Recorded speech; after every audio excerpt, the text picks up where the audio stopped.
Hello, everyone, and welcome to the new episode of Tarnished Bronze, where my co-host Patrick and I are going to talk about Giant Size X-Men slash Classic X-Men 1, or is it?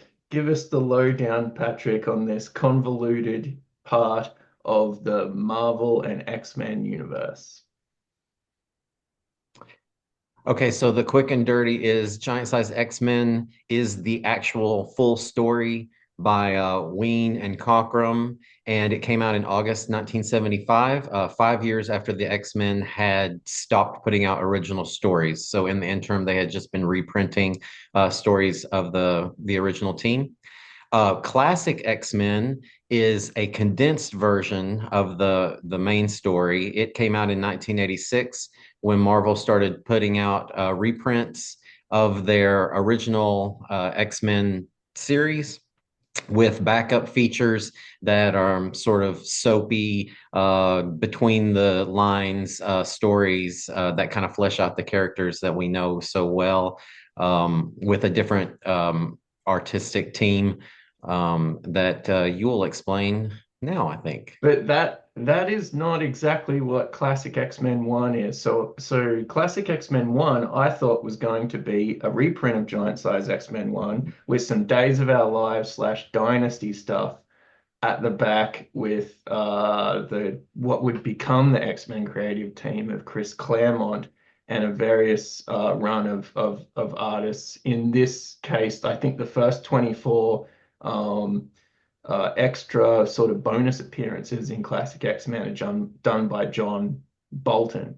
But here we have a Frankenstein of Chris Claremont kind of stepping onto Len Wein's shoes and reconfiguring giant size X-Men to suit his sort of mores and his vision. Maybe quite rightly, 8, 9, 10 years after he's into his X-Men run, but it seems in hindsight that it was a missed opportunity to allow everyone to catch on with an even then expensive back issue reprint.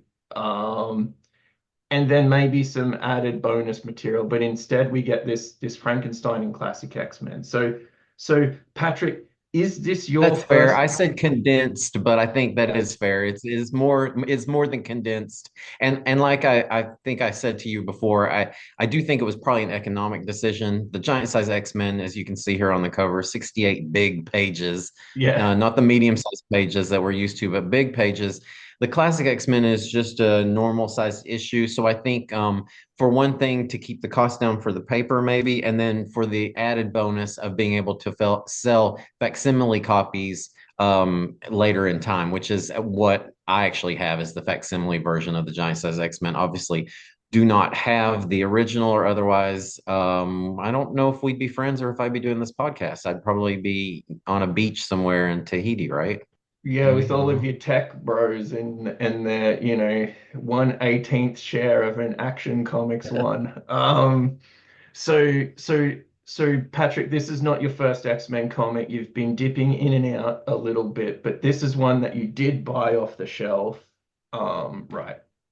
The classic X-Men, absolutely. I had been reading the regular X-Men line for a few years, but the classic X-Men really, aside from a few storylines in the main comic, by the time this came out in 1986, Classic X-Men was probably my favorite, for sure, my favorite X-Men title. But it's just excellent. I mean, once you get past the Frankenstein first issue, they are pretty true reprints, and the backup stories. Although I am not necessarily a huge fan of the Bolden art, the stories themselves read excellently. They really give us a lot of extra insight into the characters, and I think I probably appreciate them now more than I did when I was a teen. So, yeah, Classic X-Men is just it's a really great series. And so Patrick had obviously the advantage of getting the X-Men from the 160s, I presume, off the shelf. I had the relative advantage or disadvantage, as it may be, of my first X-Men issue being number 350, which is not peak X-Men or even trough X-Men. It's just the dying embers of what we can milk the Claremont, post-Claremont era of, although it does have Joe Madureira art, which is something to say for it. But it was 5 or 6 years of me reading comics before I picked up an X-Men comic. And was that the case for you, Patrick? It wasn't something that you gravitated to as a young child, but you picked it up a bit later, right? Maybe a little bit later.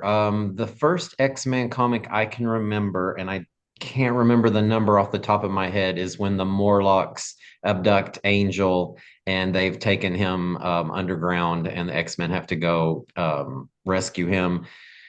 Spoiler alert, Storm becomes the leader of the Morlocks, and craziness ensues. So that was my first one. And then there were actually maybe a year or two before I started getting X-Men regularly. But my foray into the X-Men was around the time when Magneto started leading the school. This is what I remember.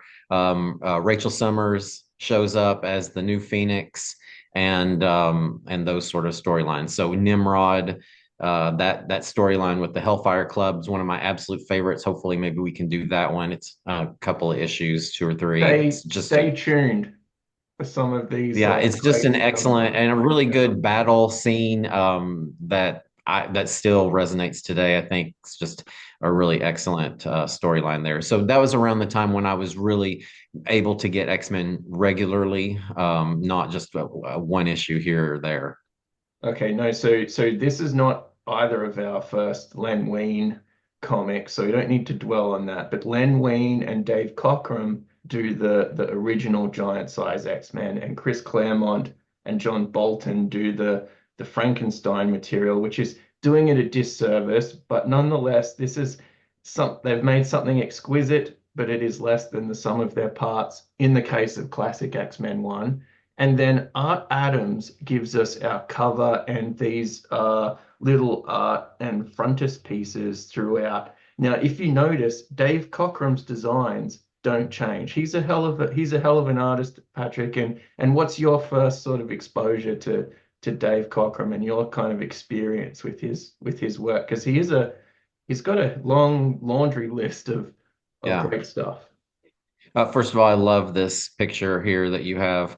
Although it's not Cockrum, but Dave Cockrum, being a Legion connoisseur, of course, that's where sort of my introduction to him comes from. And uh, really, although he did great work on the Legion and did introduce new characters there, really co-creating the new X-Men with Len Wein, that has to be, a career-topping achievement there. I think I've said to you before, he should be relaxing on a beach, counting his millions in a truly fair world. Someone who comes up with this many great time spanning characters. I think you always say, how difficult it is for creators nowadays to make characters that last, and these characters really did. And maybe it was the time, maybe it was the character, maybe it was a combination of things. It's kismet when things hit at the right time and the right place. But he did co-create the new X-Men, and a couple of them that we see here on the screen, Storm and Nightcrawler, were actually either created, in the case of Nightcrawler, for the Legion by Dave Cockrum. Nightcrawler was originally going to be a Legionnaire, really as we see him here.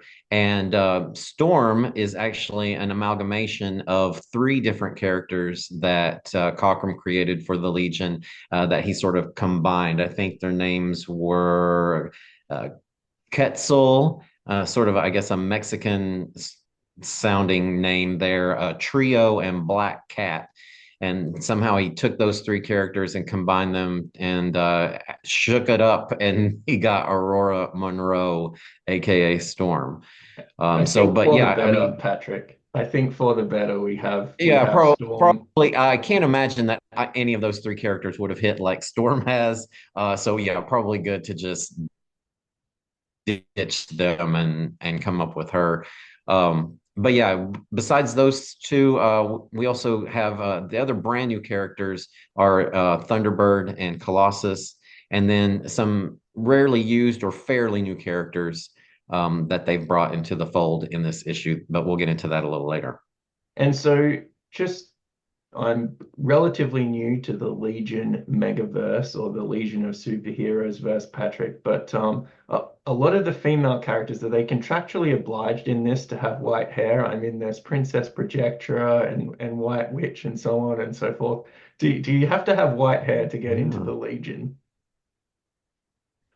The original Legion queen of all time is Saturn Girl, and she's a blonde. So I'm gonna have to say no. There are a lot of bylaws.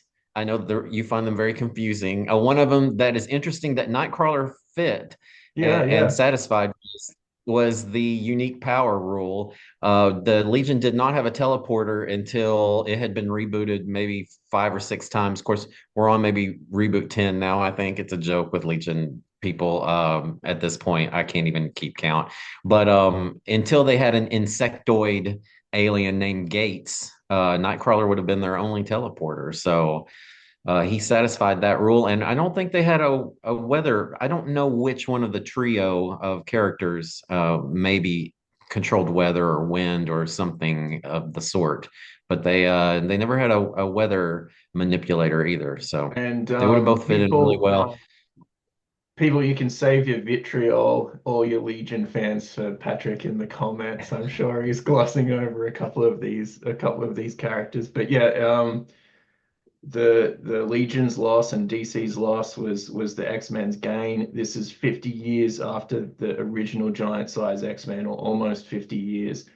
We would not have the Marvel Cinematic Universe without Hugh Jackman and Wolverine. We are living in the product of giant size X-Men. X-Men went from, even after giant size, it went bi-monthly, so you got 6 episodes or 6 issues a year. By the mid 80s, there was a spin-off X Factor. By the late 80s, there was X Factor, New Mutants, and maybe one or two others. By the 90s, we had a comic explosion of X-Men. And now you can't swing a cat without going to the store and seeing 2 new X-Men comics. And Every week. the series are completely impenetrable for old guys like me. There's more baggage than O'Hare on Thanksgiving weekend. I can't make heads or tails of it. I've tried. You've tried to bring me into the fold with an excellent book that ended with a sort of cliffhanger ending that almost destroyed our relationship, but we've managed to survive that. Fantastic. So, Patrick, what actually happens in this story now that we've got our kind of introduction to the X-Men out of the way? Well, The original. the original story starts in the middle of the action in media res here with Nightcrawler escaping from a Frankenstein-inspired Bavarian mob that are out to kill him because he looks so demonic, and fairly so. If this person lived in your cul-de-sac in Bavaria, you might it might give you pause. I mean, I'm trying to give them the benefit of the doubt. Yeah, to be They fair, Dave Cockrum does make him look demonic in this. There's some great shadowing and so on and so forth. He does really look the epitome of demonic. Yeah, and we get information about his character. He actually does not use his teleportation powers. He's saved from the mob, not from teleporting to a rooftop or something that you might expect from Nightcrawler. But Charles Xavier shows up and freezes the mob with his psychic powers, and then plays upon Kurt's sort of desire to believe the best in humanity. He's a very humane character and man, and he has not been met with the same kindness in the world at large. And he wants to somehow reconcile his religious beliefs, I guess, with the lack of humanity he sees in the world around him. And Charles Xavier sort of plays upon that and uses that as Nightcrawler's motivation to join the team. We don't know why Xavier is forming a team. Now, in the Frankenstein version of classic X-Men, I will go ahead and say that it actually starts with a new scene where Cyclops has escaped from the island of Krakoa. He's left behind his entire team as well as his brother Havoc and Lorna Dane, Yeah, not Lorna Doone. I Lorna always Doone. I always have to pause, and also not Taylor Dane, but Lorna Dane, because she's not Polaris yet. One of my Oh, favorite okay. characters. Love her. Love the outfit. I'm great with the magnetism. I'm okay with it being repeated. I think it's great. Always wish that they had stayed with the team, to be honest. Anyway, Cyclops has escaped. He doesn't have his powers.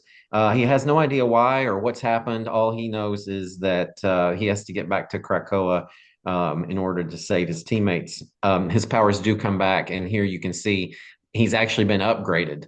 And I think that that was a choice on Ween's part. They wanted to increase Cyclops' powers, I think, a little bit. So that was also achieved. And if you're not reading closely, or if you don't have a bit of a background in the original X-Men, you might not have picked that up. But it's definitely part of the storyline, at least in the Frankenstein version. Claremont wants us to know that Cyclops is more powerful now.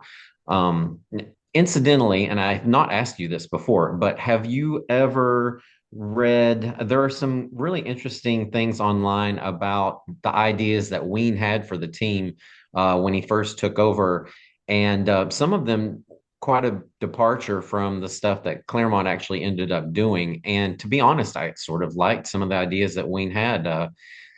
To be honest, some of the details escape me at this time because there are some really great long interviews with both of them kind of discussing this. And I wonder if you've ever read that. I've only noticed that going back and re doing a big X-Men reread that Len Wein is co-plotter at least for a couple of these Claremont issues. So he's not sort of handing over the reins totally, but I think it becomes Chris Claremont's own thing relatively quickly, and Len Wein is left to go on and do other things, which obviously he does. I think he goes back to DC maybe. Mhm. Yeah. But I'm sure that we can dig out a few issues of the Comics Journal that will have those long form sort of Real Housewives style season ending If interviews. anyone's interested, I suggest Googling that because honestly, when I first read it, and again, I've only read it once, so it's not committed to memory, but there were some interesting differences that Ween really wanted to take the team in that Claremont decided not to. Now, Chris Claremont at this time was a relatively unknown writer, if I remember correctly. He had done a few stories under the auspices of Marvel and sort of more as a helper where he could fit in. He was kind of hanging around the offices and looking for jobs to do. So, and then he's kind of handed this on a silver platter. And you're exactly right.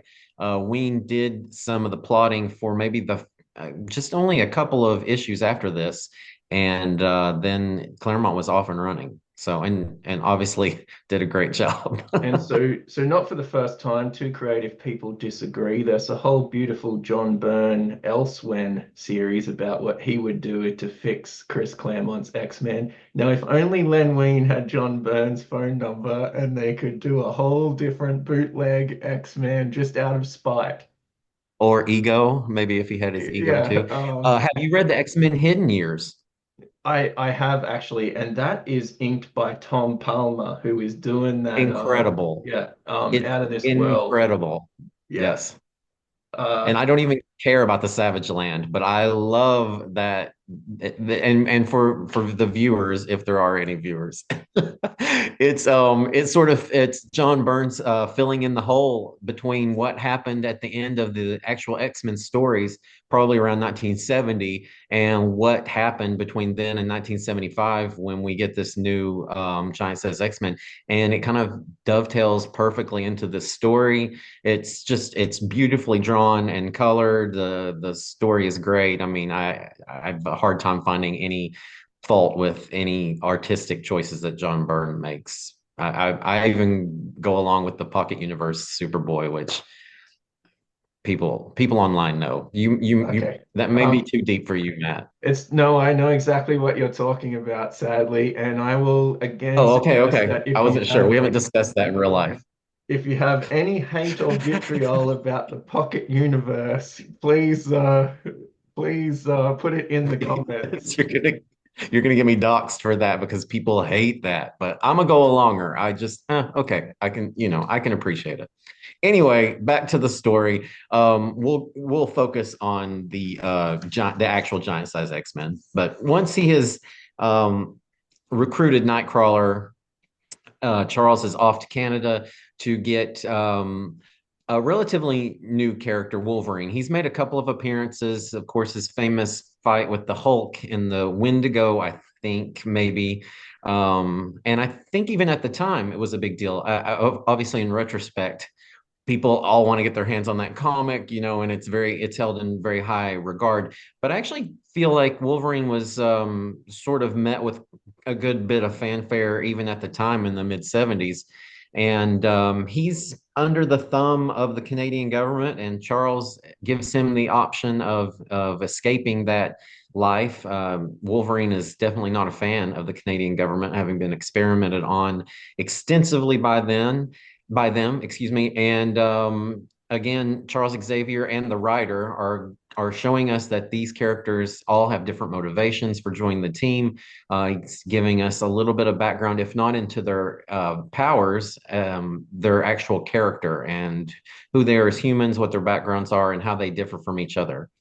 And I think that's really important because one of the great things about the X-Men is you can identify with each of these characters somewhat. You know, your life experience may differ from theirs in many, many ways, but because they're humans first and these superpowered characters later, especially as we get deeper into Chris Claremont's ongoing soap opera, we can really kind of see, even if is somewhat ham-fisted and somewhat stereotypical, that people have other viewpoints other than our own, and it's always a good thing to just give people a little bit of grace about that. So we know that Wheaton and Claremont are probably not Kenyan princesses or Native Americans or Japanese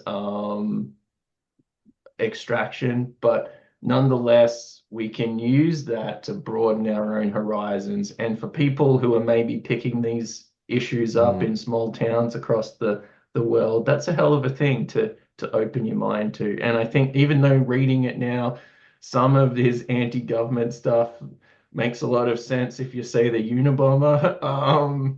Maybe it doesn't make so much sense in our own sensibility from 2024, but it does make sense as far as a character's motivation and getting that across to the target audience, which was 8 to 12-year-olds. Now, the X-Men is in the great position where the audience grew up with the Mm. comic. So as the comic got more sort of in depth and more complicated and more nuanced, the target audience for this comic, especially in comics in general, is maybe aging with it. And so you probably got something different out of this if when you were 16 or 17 than when you were 10. And that's just a beautiful thing that Chris Claremont definitely and these X-Men stories are maybe responsible for. And I'm sure, Patrick, you can get more into that as you introduce these other characters because you were living sort of in these times as this comic book and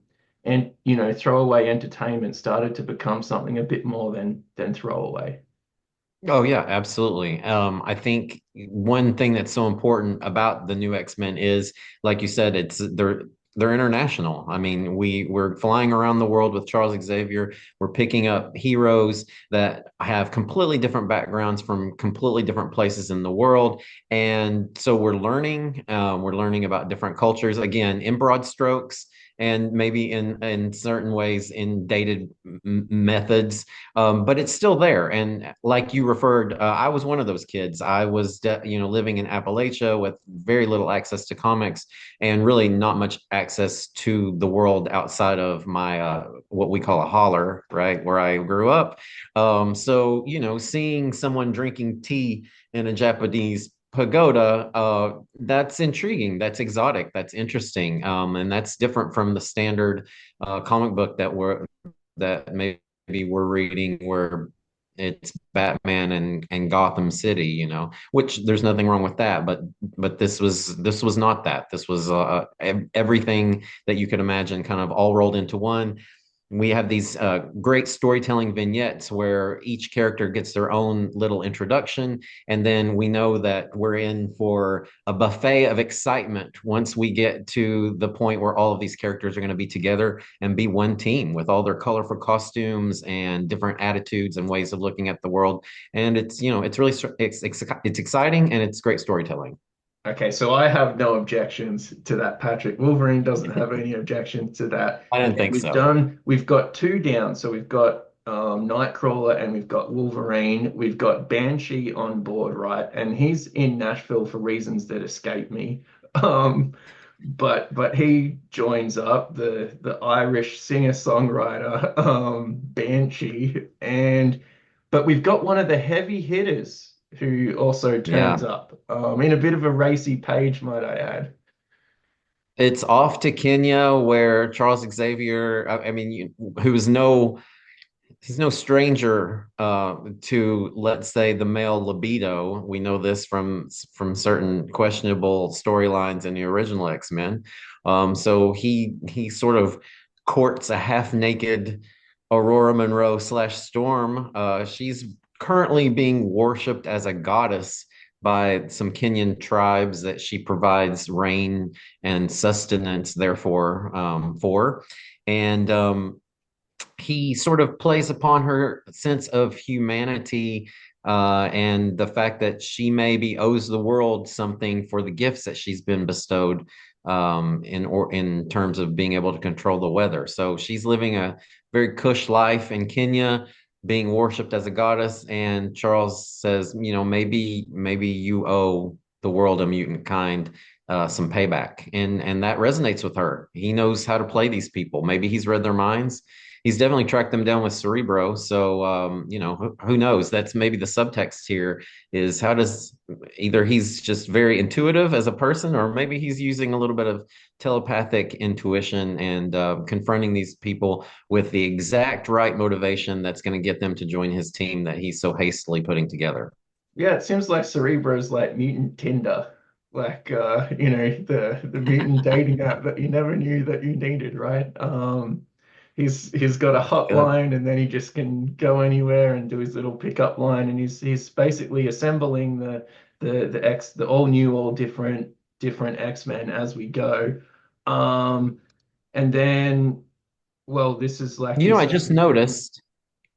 I just noticed that because the next character is Sunfire, who is an existing character. He only gets a couple of panels because he's an existing character, but that we're switching back and forth between new characters and established or semi-established characters. We've got Nightcrawler, then we go to Wolverine and Banshee, then we've got Storm, and then we quickly go to Sunfire, who's also been established. He's been in the X-Men before.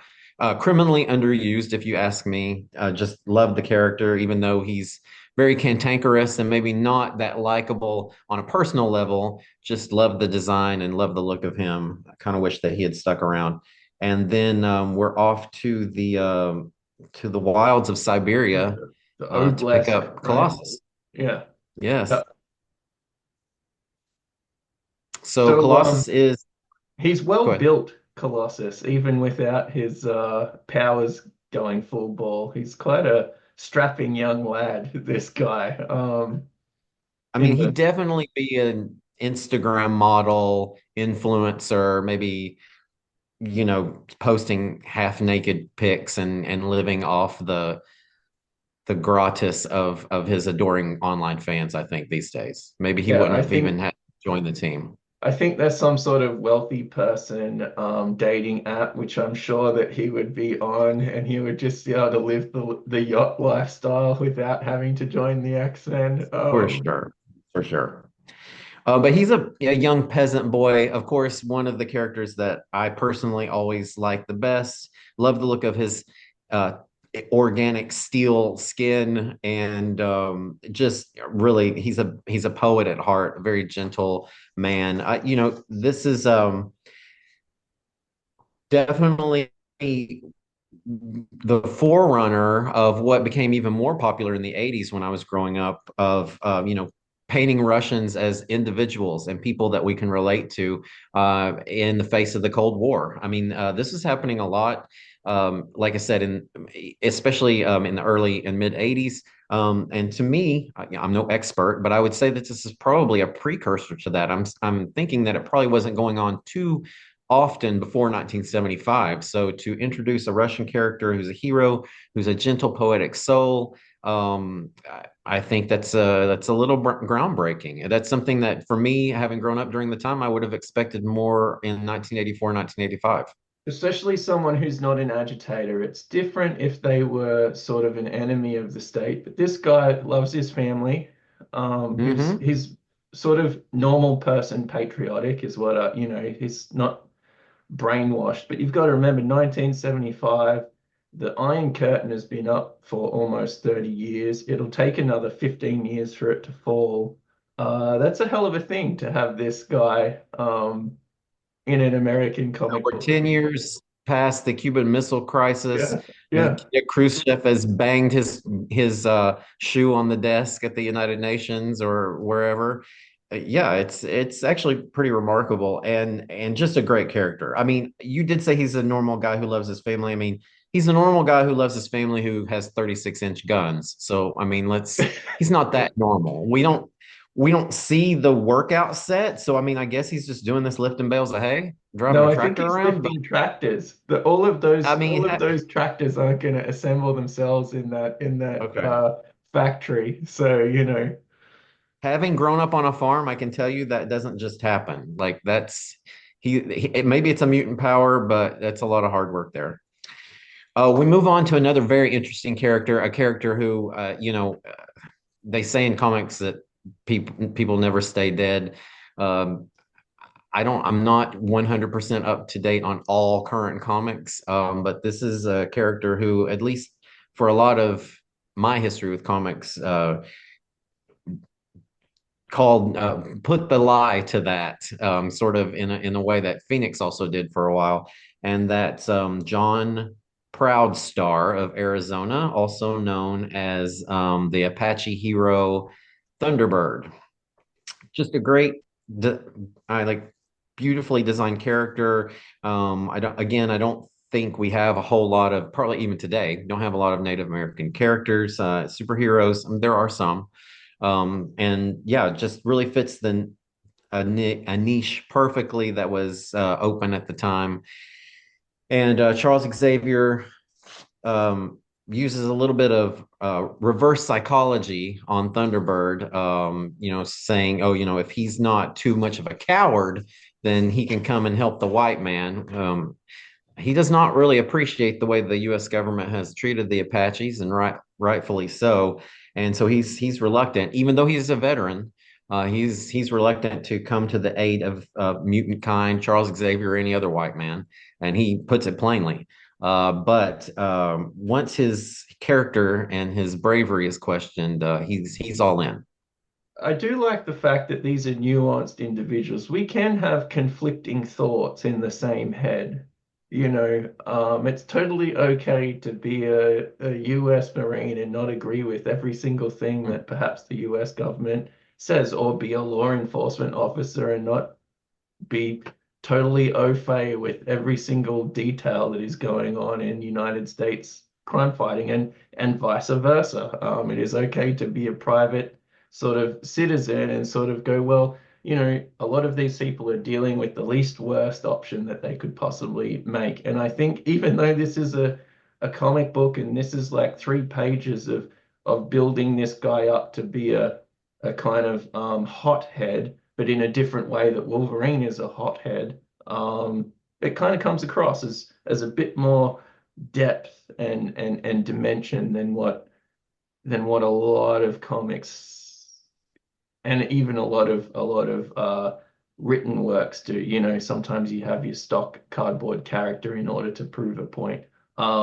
Here, I will say that it's one thing to have plot points and characterization. It's another thing to have pacing. And you've got that giant size X-Men, Patrick, and I'm thinking that those 68 pages are pretty much flying by. It doesn't seem to have too much Yes. baggage in that, which is a testament to the writer and artist. They really have to work on that, the pacing. I mean, the plot can be interesting, but if the pacing is off, it gets bogged down in all this minutia. But it's minutia that we have to do because we've still got, do we have any more characters to kind of get on board with? No, the scene, the character cast is set, and Xavier has done his job. So it's back to the mansion, and we get a great sort of mid issue splash page, if you will, of all the different international characters in their outfits at the mansion. We're told that they have a crash course in English so they can all communicate, and we've explained that away, which I actually appreciate. We do need them to be able to communicate, and it's at that point when Cyclops in the original story bursts into the room and then gives us the background of why this team has been assembled, what has happened to him. He's escaped from Krakoa. The original X-Men are in danger, they're lost, they've been abducted along with his brother Havoc and Lorna Dane, who I did not mess up her name this time. Also, incidentally, Cyclops, one of my favorite characters, they have changed his visor. Uh, Cockrum got a hold of him. He switched out the really ugly visor that he was working with to begin with. Sorry, my apologies to whoever came up with that. I don't know, was it Lee and Kirby do these Yeah, original X-Men? I think Jack the King Kirby might have done the original design. So you've just shat on a lot of Now I've really pissed people off, but I just love the new visor. I just think it looks so great. With the I rounded sides and the pieces over the ear. So you are right, Cyclops Patrick. It immediately looks comes in and so takes great. control and tells them, It looks so great yeah, that they don't change it even in the cartoon. This is what it will look like. The visor. You know, ad infinitum. Yes, yeah, we're sticking with this. Yeah, yeah. it's really great. I mean, it kind of makes, like I said, I really like the character, but it really makes the character. And if you notice, if you're looking at your copy of the original story, when Cyclops tells his story in flashback of the original X-Men and the two hangers on going to Krakoa to try to find this incredibly powerful mutant that Cerebro has identified and that the professor has sent them off to find, Cyclops actually has his old visor on.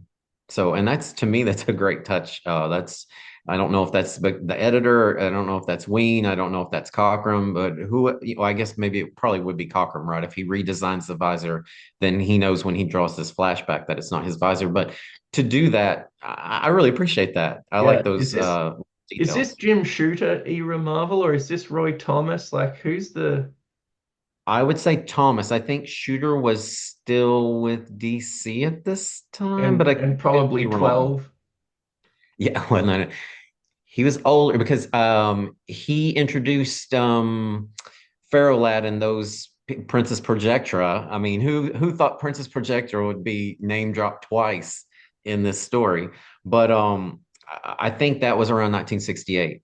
Okay, So so Roy Thomas might misremember a lot of stuff, and that is a if you're keeping up with current comic news, Roy Thomas is apparently claiming credit for a lot of things. However, he probably does deserve a little bit of credit for keeping a lot of the continuity straight when the line is maybe not a behemoth to comprehend. So that is a really cool thing, Patrick, that Dave Cockrum is drawing in a flashback, the canonical flashback uniforms. Yeah, nice touch. yeah, and now that I look at it, uh, Lorna Dane does have her outfit, but I don't think they refer to her as Polaris, so I don't think she has a code name yet. I don't know why. I'm a little bit unclear about the origins, the earliest origins. Now, from here on, I know what happens to Polaris, Lorna Dane. Okay, But so we will before get into a this, chat about that at the end because I've got some queries okay, about. oh, okay, okay. Bonus coverage. So the flashback shows us in detail, which this is missing from the classic X-Men. We don't really see any of this, but they show us, from Cyclops' point of view, what happens, that he's sort of knocked unconscious and everybody's gone, and he doesn't have his powers. All he knows is that he has to get out of there and get back to the professor so that he can figure out how to save his teammates. And from there, as we know, Xavier has assembled this new team, and Cyclops is already having a couple of run-ins with some of them. I mean, we've got some very big personalities on this team, some cantankerous individuals. We've got Wolverine, who has really never liked Cyclops from the very beginning. He doesn't really like to be told what to do. We've got Thunderbird, who has a problem with white America, again, understandably so from his background. And so he also clashes with Cyclops in this issue. And then we've got Sunfire, who hates the Western world in general. I'm thinking that it may have something to do with World War II and that sort of baggage. I can only guess. So yeah, like I said, I think I said this to you in private. It's really a great mix of personalities that if they had kept, for example, if they had kept Thunderbird, if they had kept Sunfire, I feel that was very fertile soil to have a lot of conversations that maybe comics weren't ready at that time. Not necessarily because of the subject matter and because maybe it would have been seen as controversial, but maybe because it's not action packed enough. And to Claremont, it took him a while to get to that soapy lather that you're talking about, right? This is another 10 years before we can have a whole issue where there's not a villain and there's not a big fight, where we're just talking about feelings or why Sunfire can't criticize the U.S., but maybe Thunderbird can, and they have that argument. I'd love to see that argument. So, but maybe we're a little bit too early for that. I think so. We're definitely too early in Giant Size X-Men 1, but what we sort of have in the art on file right now is Claremont doing the fight scene in one fell swoop, like wrapping up this entire 68-page Giant Size X-Men in the course of one splash page with everything is all solved and they're all back home. And now we do get into what he always wanted it to be, a comic book, essentially General Hospital, Days of Our Lives, The Love Boat, but with superheroes. I think that's what he was always planning. It just so happened that John Byrne and friends wouldn't draw that, or at least they wouldn't draw 22 pages of that. We have to have something for me to, some original art for me to sell fighting Magneto or something. We can't just, it's the X-Men. We don't talk our problems out with villains. We talk our problems out with each other.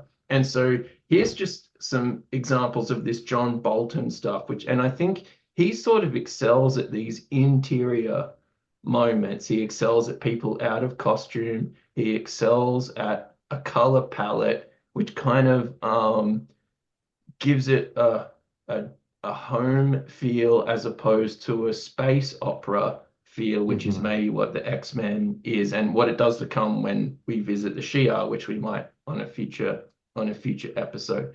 And so this is another great panel of just us preparing for these podcasts with all of our notes and so on and so forth.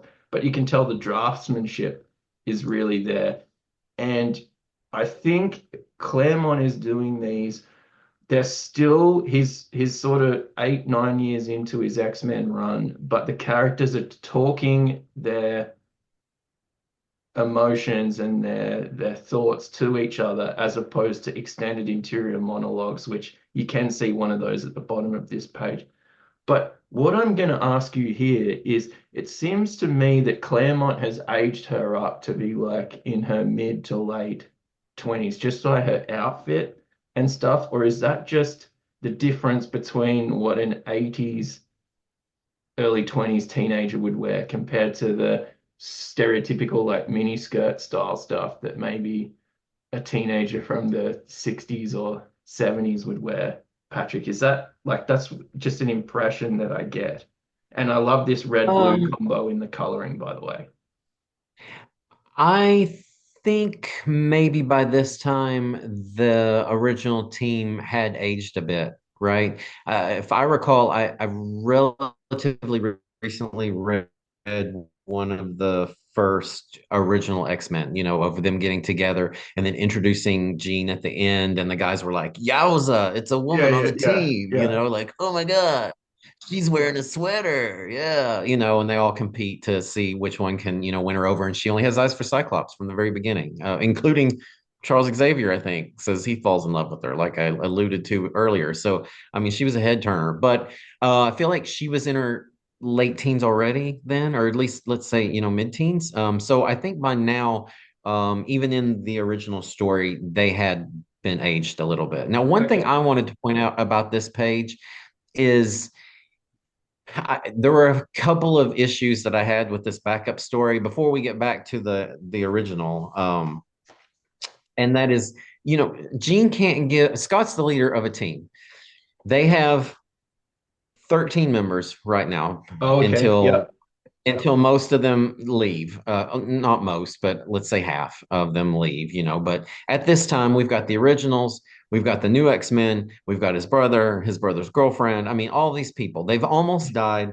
They've Yeah. flown around the world. They've had all these adventures. He needs just a couple of hours to do his reports, just a couple of hours. And she can't just leave him alone to do that. Like it's suddenly a referendum on their relationship, and Scott loves the team more than he loves her, and blah blah blah blah blah. I mean, I understand soap opera. I'm all here for it. I love my trash TV anytime, as much as I can get of it.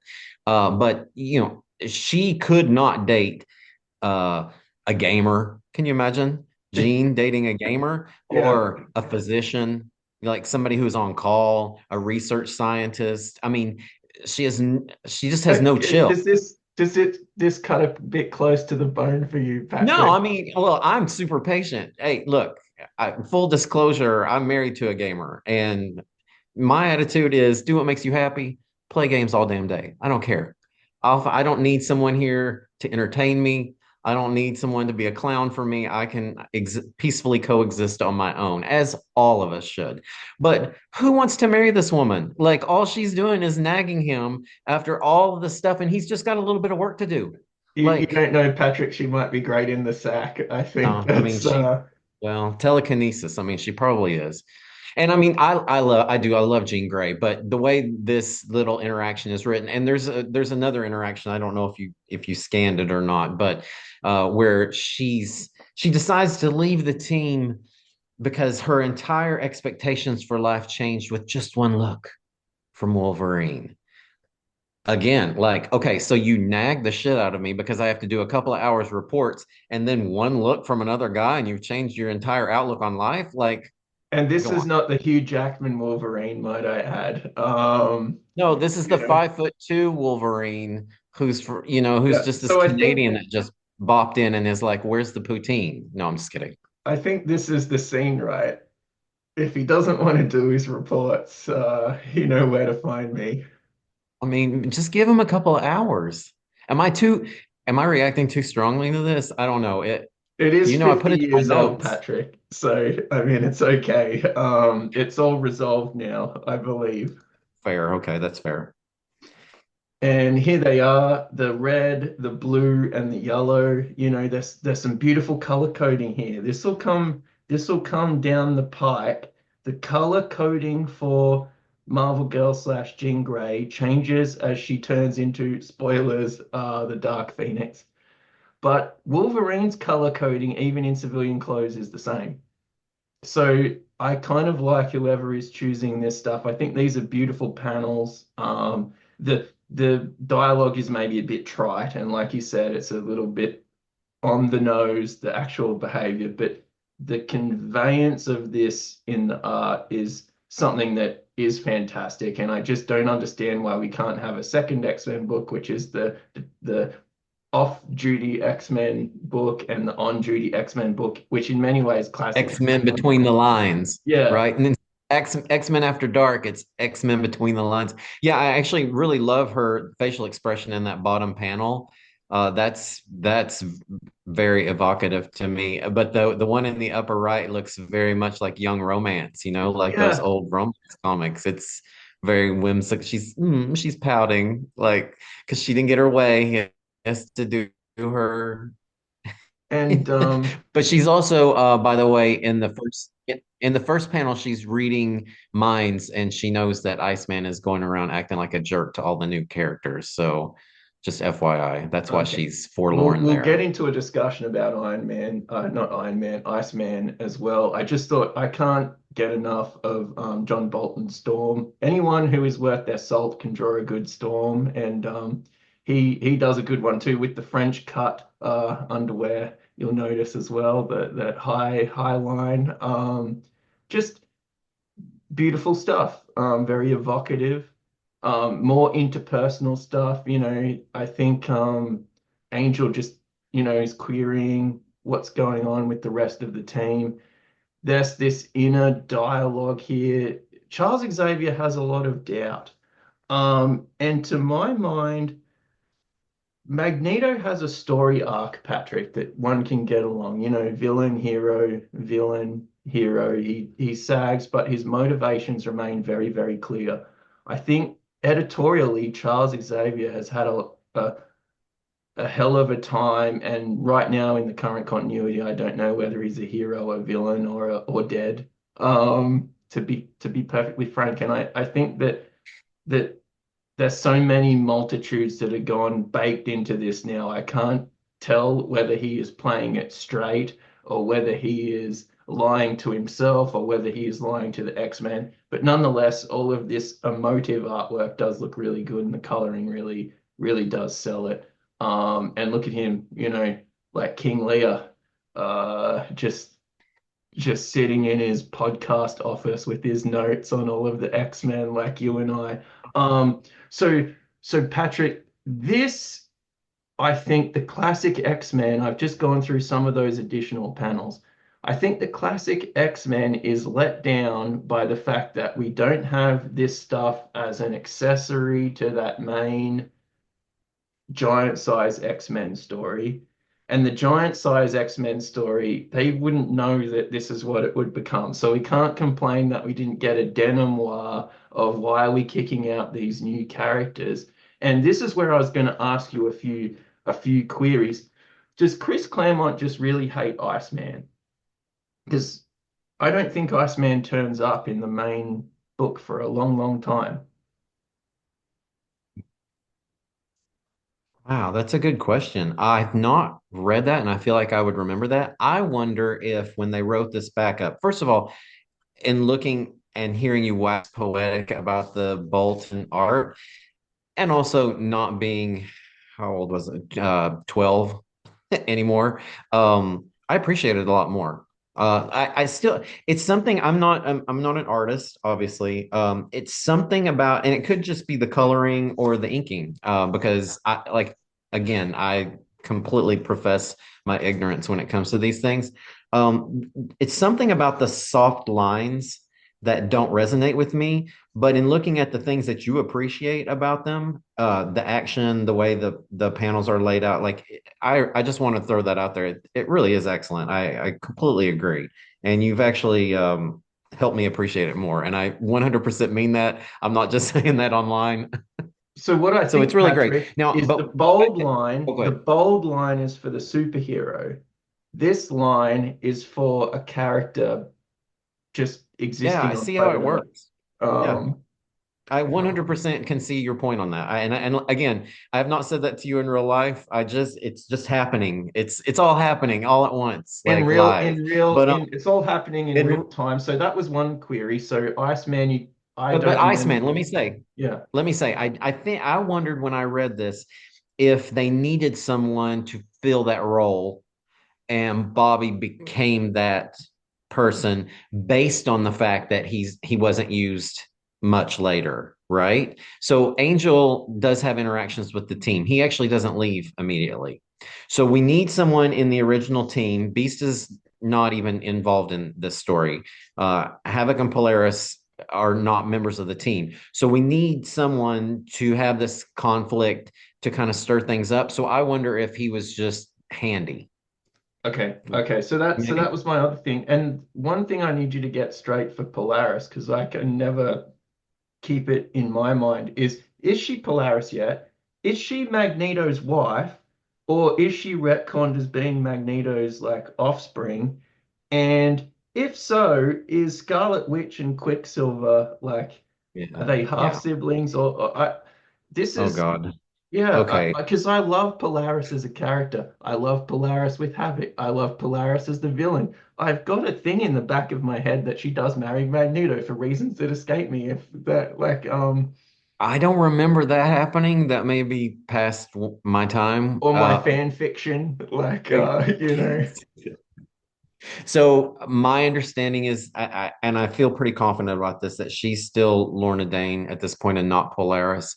I think maybe she gets the codename Polaris sometime in the early years. So between now and while it's still drawn by Cockrum, I could be okay, wrong. I think that she at least comes back. Now, I don't think she has any connection with Magneto at this time, but I do think at some point in the future they at least alluded to her being Magneto's daughter. I think that was then undone and maybe redone again. I could be wrong. I wish I had known that you would ask that because then maybe I should have done my own research beforehand. Because it's probably in her wiki page, which is probably 13 pages long because it's a convoluted history, I'm sure, for her. I do not think that she has ever been considered a half sibling of Wanda Maximoff and Quicksilver. And in fact, I have no idea where she stands now, but I do think that it was alluded that she was Magneto's daughter. Where are you getting the wife thing from? I have no idea. okay, maybe it's Like you just may a have to certain. apologize for that later. Yeah, I will put that off my shipping fanfic then. I mean, it could be true. I could be completely wrong. Maybe once they retconned it and she wasn't his daughter, then maybe she did marry him. I mean, nothing would surprise me, but I don't know. To me, it makes sense. I feel like if she's not Magneto's daughter now, they've they've missed the boat, in my opinion. Yeah, If I was in charge, if I was editor in chief, she 100% would be Magneto's offspring. She'd be a half sister of the Scarlet Witch for sure. We'd have the Thanksgiving get together of all Thanksgivings. yeah, and then you could really create a brotherhood of not Yes, an you know actual brotherhood, a sisterhood of evil mutants, yeah, even. yeah, no, that would be good. And my other sort of query is I think that the Cyclops gene thing is really overwrought. I do think that Cyclops, for someone who moves on from Jean Grey, not once, not twice, but thrice, and then her clone, the instant that Jean Grey comes back, moves on, leaves infant Cable behind. Like this guy is just bad news. Even if you're a little bit antsy and you really, really need him to talk when he's doing his reports, I mean, come on. So, can I be someone who quite likes Cyclops, but absolutely thinks that Scott Summers is the worst Ah, of all of the Summerses? Because I think Corsair and Alex Summers, who, if you read the Chuck Austin X-Men, does some bad stuff as well. Like, uh-oh. Havoc, when he returns to the team around the time that I was sort of aging out of X-Men, at least temporarily, he comes back with Dazzler. And yeah, this is when they yeah, go to the Outback, right? He's not a great guy then either. But you have to understand, Scott grew up in an orphanage. Basically, he and had to take care of his brother. I mean, he had a pretty tough life. He's one of my favorite characters, so no, it's hard. He's hard to defend. I think the way that they sort of write him is that he's just he has walls, and a lot of these men in these positions, these men in leadership positions who have been hurt when they were young, they have walls up. You've got to really treat them like a skittish colt or a okay. wild squirrel when you approach them with your hand, out. So I don't know. I feel like maybe they were both at fault, but you're right. Scott is very detached from his emotions, so he moves on pretty easily. And I Yeah. guess that if the guy running your orphanage is called Mr. Sinister, but we're not going to have Right. nominative determinism, but I mean, give him a break. Whereas Jean Grey, if I'm correct, grew up in the classy northern suburbs of Chicago. Or wait, maybe that's Kitty. Did they both grow up there? I don't can't remember where she's from. But anyway, she's a very well-to-do suburban childhood. I mean, I know that's also been retconned, right? So, I mean, in the movie, maybe does she kill her childhood friend or something? I don't even know. Or she sees somebody die. I don't remember the Don't movies very. don't I cast love movies, but I watch them yeah. as Don't soon as I cast watch them, I aspersions at forget them. Marvel Girl, Patrick. Don't say things that you can't unsay. Once you mention that That's someone true. kills a classmate, that's it, you know. Maybe, or maybe she watches somebody die. I don't. I'm talking about the movie, not the comic book. I Yeah, don't. so just to cut a long story short, we're just splitting hairs here. Giant Size X-Men is absolute gold dust. The classic X-Men series and all these backups are absolute gold dust, but just classic X-Men 1 is just a very, very strange Frankenstein of an experience in comic books. And we're all here, we both know that although the X-Men wasn't maybe our gateway drug into comics, it definitely kept us around. Um, so if you haven't read these early X-Men's, which are now incredibly much older, but they don't read so dated. It's quite Mm. surprising. If you read something else from 1975, you almost can't do it. We've done some Batman from the 70s here, very dated. But this seems fresh in a way that doesn't, Patrick. Would you agree? I do agree. I thought reading this, it was like you said, well paced, which is important, and that's something that doesn't necessarily date well always. So that was great. I actually have a couple of questions for you. Oh yeah. Uh, there's a phrase used in this at least once or twice called a Judas goat. Have you ever heard that phrase? Is that I something I that you're I familiar thought it with? was a typo, but now that I've seen it in both the giant size and the classic, it seems like it was meant to be there. Um, Let me explain something that's kind of weird. Now, you know how when you learn a new word, then you see it everywhere, right? yeah. So I read this book and took some notes on it for this podcast, and Here's I Patrick wrote, taking "What the notes. hell?" I was taking notes.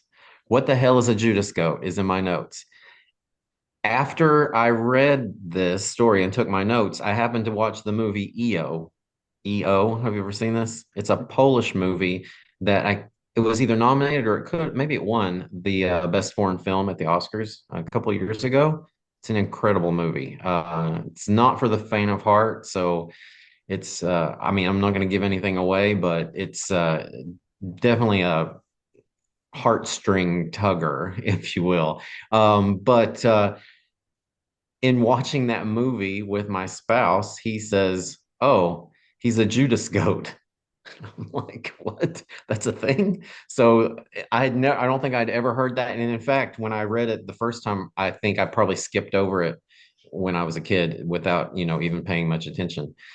The other question I had for you was, did you have or have you ever seen Spider-Man and His Amazing Friends, the cartoon that was a crazy No, popular when I was a kid? no, I haven't Okay. seen Spider-Man and His Amazing Friends, and indeed, the cartoon was not my gateway drug to the X-Men. I'd never seen the cartoon until I was in my mid-20s, believe it or not. And I actually think that the cartoon distills all of those X-Men stories into five characters as opposed to the larger ensemble cast. I think it does what it does really well. But no, I'm aware Spider-Man and Super Friends exists, but I'm afraid I haven't seen it. Um, If you get a chance, there are two X-Men episodes for that show, and I think they still and maybe it's because I remember them from when I was a kid, but for me, I still think they're great. Just really entertaining. To hear the X-Men voiced is always to me, and when you're a kid, that voice kind of sticks with you. So it's sort of like, oh, oh, that's what okay, that Colossus was the sounds like to me, yeah. Yeah. So I don't know. I think they're still on the internet. I think you can find them for free. They're here or there. But anyway, Vivio or whatever. So just to be totally open with our listeners, that's a little teaser for down the pike. We might be doing some Spider-Man and X-Men crossover stuff on Hmm. the channel. So stay tuned to see that. Patrick, any last word for the audience out there? No, I think that does it. I mean, for 68 pages, we did pretty well because this Yeah. could could have taken us 2 hours especially the way I do plots. So it was Yeah, fair. mercifully short for the listeners. So get on board, get to your local stores and get those 68 big pages in reprint. Or if you have some tech bro money and you want to send Patrick and I some loot, then let us know in the comments, or you can just pick up one second or third hand. Anyway, this is an amazing comic. It's done a lot for comics in general, and get out there and just read it or reread it and reappreciate that John Bolton stuff that is in the back of those classic X-Men's. And we will be back soon for another episode of Tarnished Bronze.